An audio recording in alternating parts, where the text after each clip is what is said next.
Good morning students. Let's start our today's lesson with the same chapter number 11, force and pressure. So in our previous lesson we started the non-contact forces, and in this way we studied the magnetic force पढ़ा, electrostatic force पढ़ा, और अब हम पढ़ेंगे gravitational force and nuclear force. पहले हमने non contact forces जो भी हमारे थे ये हमने पढ़ लिए थे, मैग्नेटिक फोर्स पढ़ लिया था, इलेक्ट्रोस्टैटिक फोर्स पढ़ लिया था, और उसी वे में हमने ये एक्टिविटी की थी दोनों को प्रूव करने के लिए, मैग्नेटिक फोर्स को और इलेक्ट्रोस्टैटिक फोर्स को।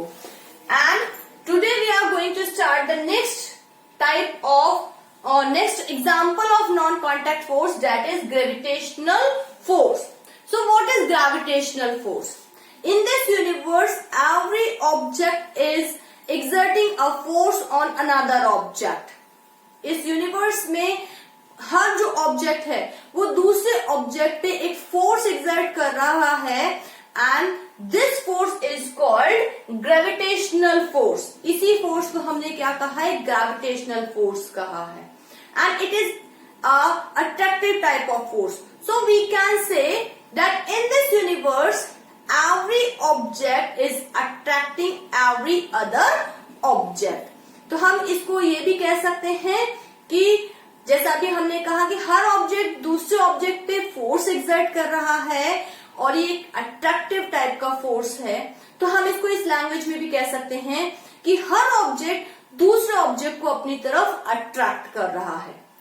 फॉर एग्जाम्पल यहाँ यूनिवर्स में जितने भी ऑब्जेक्ट देखें, for example I am attracting this black board, in the same manner this black board is also attracting me, book is attracting the duster is also attracting the book. So every object in the universe is attracting every other object. Her object दूसरे object को attract कर रहा है अपनी तरफ, and this force is called gravitational force.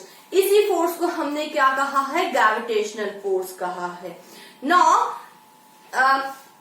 This force is act from the distance. It doesn't mean that the two objects should be in the contact.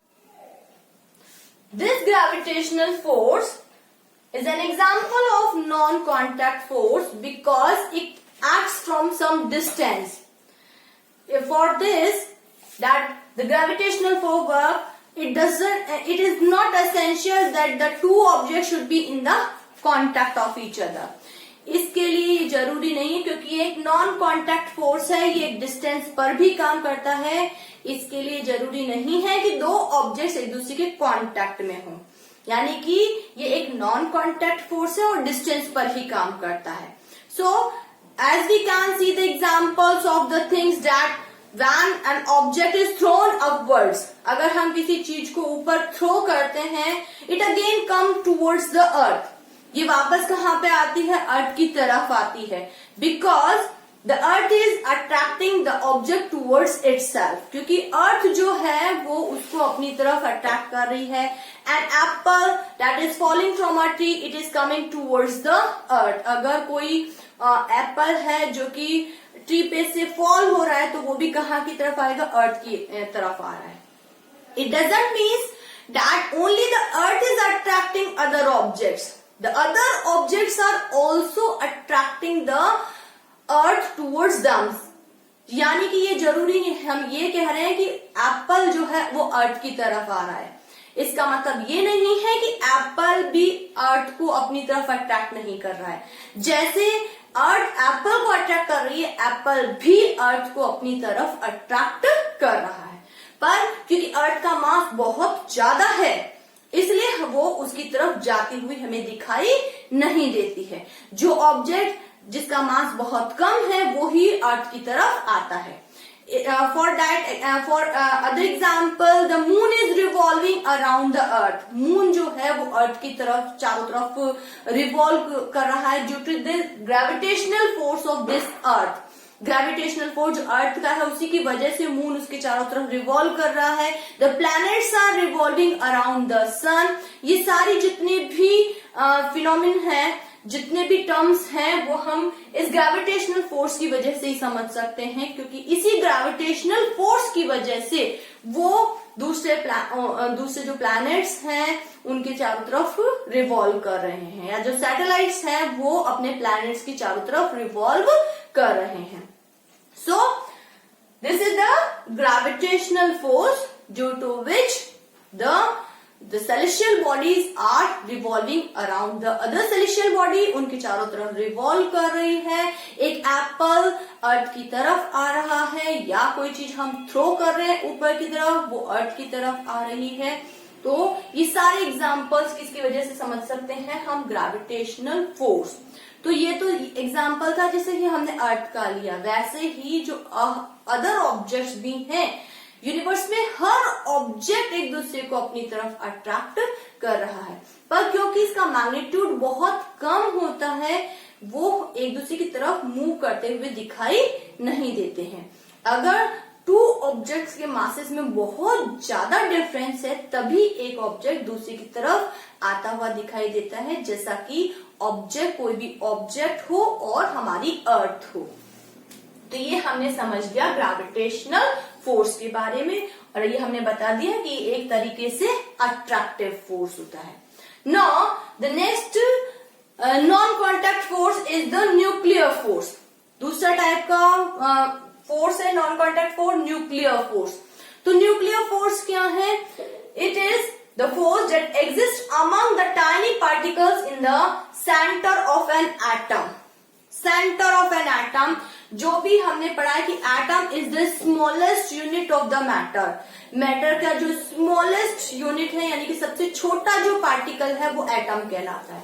अब इस atom के सेंटर में, जो भी एटम है उसके सेंटर में एक बहुत ही छोटा पार्ट होता है जिसको हम न्यूक्लियस कहते हैं। और इस न्यूक्लियस के अंदर कुछ पार्टिकल्स प्रेजेंट होते हैं जिनको हम प्रोटॉन्स,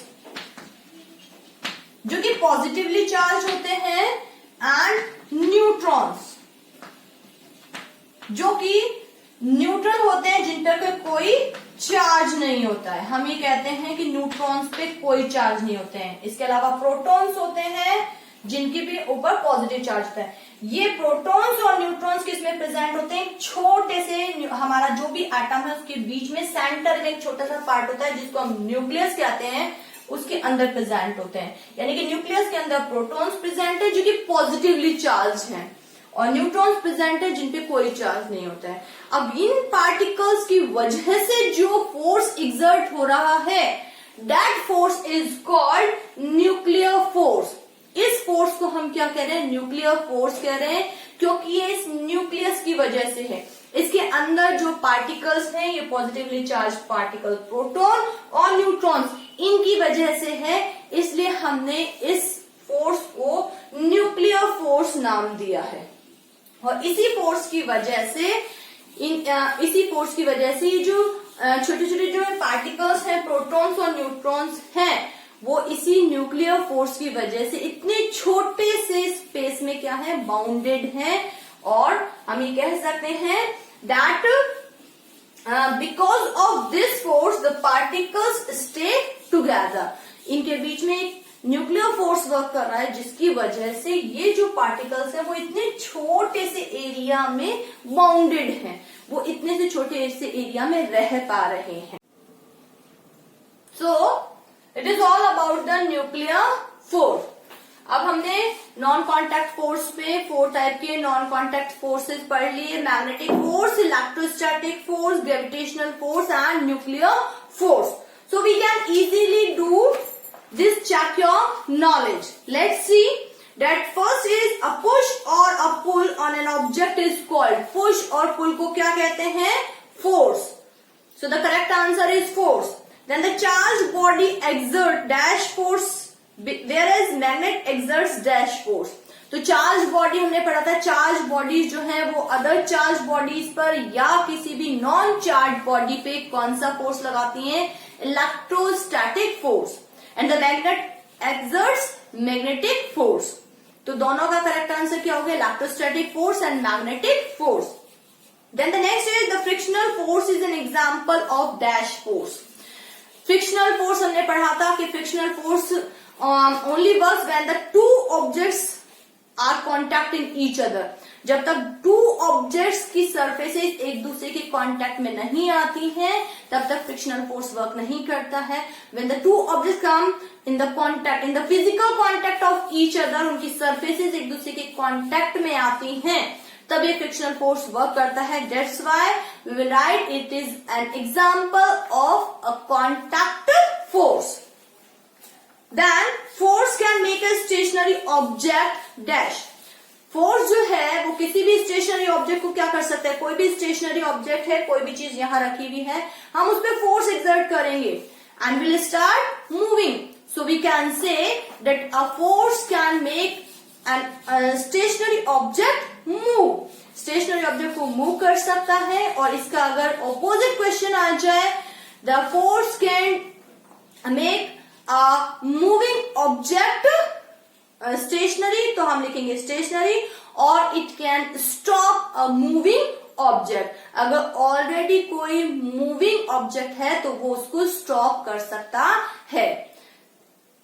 स्टॉप है, स्टेशनरी है तो उसको मूव कर सकता है, ऑलरेडी मूविंग है तो उसको स्टॉप कर सकता है और उसकी स्पीड को भी चेंज कर सकता है, डिक्रीज भी कर सकता है और इंक्रीज भी कर सकता है।